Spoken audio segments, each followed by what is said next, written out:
மீனாட்சி 7 செமத்துக்கு முன்னாடி மீனாட்சி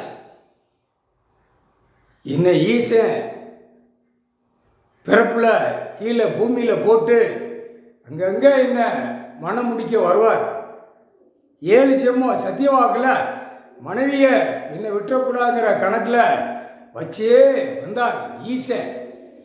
முக்கால் சத்தியம் என் பிள்ளைகள்லாம் எங்கெங்கே இருக்குன்னு அவருக்கு தான் தெரியும், எனக்கு தெரியாது.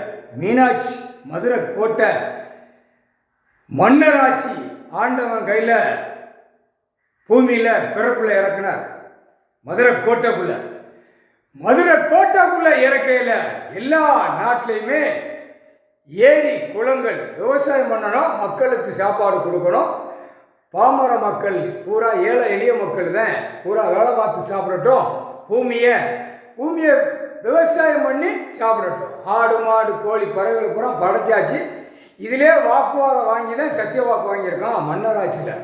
அதுக்கு முன்னாடி உள்ள ஆட்சி, அதுக்கப்புறம் மன்னராட்சியில் அவனுக்கு தெரியும் எல்லா ஐயா சொத்து ஐயா ஆலயம் எங்கெங்கே என்னென்ன நடக்கோ எது நடக்கோ.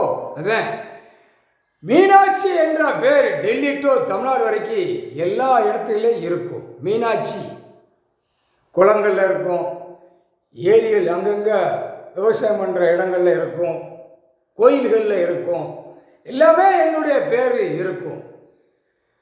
பார்வதி பூமியில் இறங்கி கணக்கு கொடுக்கணும் அப்படிங்கிற சத்தியவாக்கு ஈசங்கிட்ட வாங்கியிருக்கான், ஈஸ்வரங்கிட்ட வாங்கியிருக்கான். முக்கால் சத்தியம் அவர் பூமியில் பிள்ளைகளை எப்படியாவது கொண்டு வந்து சேர்க்கணும், பிள்ளைகளை வச்சு நம்ம சத்தியவாக்க முறி அடிக்கணும்.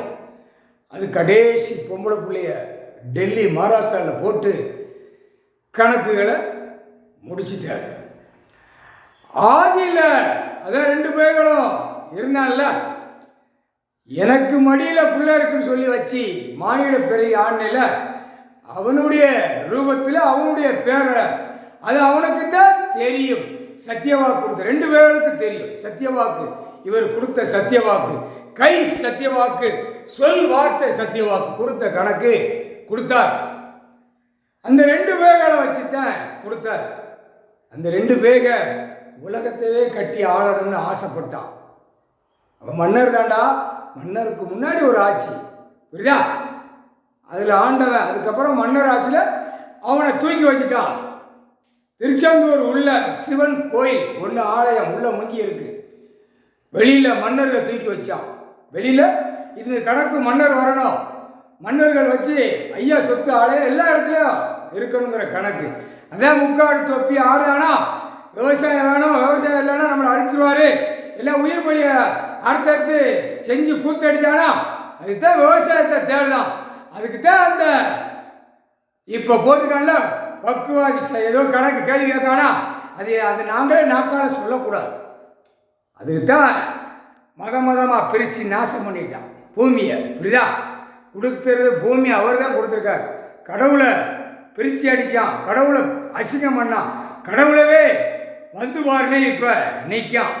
இதுவும் கணக்கு எல்லாமே தெரியும். வெளிநாடு உள்நாடு எல்லா நாட்டுக்கார பையர்களுக்கும் தெரியும் கடவுள் ஒன்று இருக்காரு அப்படின்னு.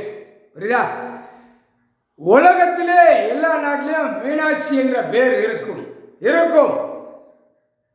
முதல் உள்ள பேர் அது வெளியில் கொடுக்க மாட்டார். அதுக்கப்புறம் தான் சொத்து கணக்கு பூமி எல்லாமே எழுதணும். ஒரு டைம் வரும், ஆட்சி ஆள்றதே உலகத்து கடவுளே நான் தான் ஆளுவோம்னு மன்னராட்சியில் தெரியும். அவருக்கும் உட்கார்ற கணக்கு புரியும். அவர் 12 ஜோதிலிங்கமோ வெளிநாடு உள்நாடு எல்லாம் ஆண்டார். இப்போ இந்த கொடியை தூக்கி இந்த கொடி வரும், அவருக்கே தெரியும். இந்த கொடி 3வது கணக்கில் மோசம் பண்ணுவான், பூமியை பாழாக்கிடுவான் அப்படின்னு.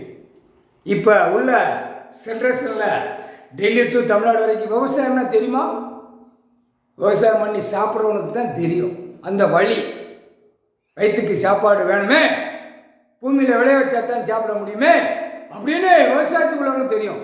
இப்போ உள்ள அரசியல்வாதிக்கு தெரியுமா, தூக்கி உட்கார வச்சு கேளு, நீதிமன்றத்தில் கேளுப்பா, நீதித்துறையில் கேளு, உலகமே தாய் இந்தியா நாடு கேளு, தமிழ்நாட்டிலையும் கேளு, அரசியல்வாதி தூக்கி வச்சு கேளு, விவசாயத்தை பற்றி கேளு. ஒரு நாய்க்கு தெரியாது, ஆணுக்கும் பெண்ணுக்கும். என்ன காரணம்? அந்த பேப்பர் அடித்து வச்சு விளையாடணும், கொடியை தூக்கணும், அங்கங்கே சுகமாக வாழணும், பூரா வேலை வெட்டி இல்லாமல் வேலை சொல்லி இல்லாமல் பார்க்காம சுகமாக ஆளணும்னு நினச்சிட்டான். ஆணும் பொண்ணும். இப்போ புரியுதா? அவன் டெல்லியில் பெட்டியை வச்சுருக்க, நம்ம அடிச்சு விட்டுக்கிட்டே இருப்போம்னு அவன் நினச்சிக்கிட்டு இருக்கான். பார்த்துக்கிட்டே தான் இருப்பார். ஆடுறா அப்படிமாரு. ஆகிற ஐயா ஆடை விட்டு தான் விளையாடுவார், ஆடை விட்டு விளையாடுவார், ஆடுறா அப்படின்னு. எல்லாமே டெல்லி டு தமிழ்நாடு வரைக்கும் நீதிமன்றத்தில் கேட்டுக்கப்பா, நீதிபதி ஜட்ஜி ஆண் பெண்ணும் 7 செம்மத்து சேட்டை பண்ணவன் பூராமே சத்திய வாக்கு வாங்கினவன். இந்த செம்மத்தில் முடிக்காது, உட்கார வச்சு தான் முடிப்பார். முக்கால் சத்தியம்.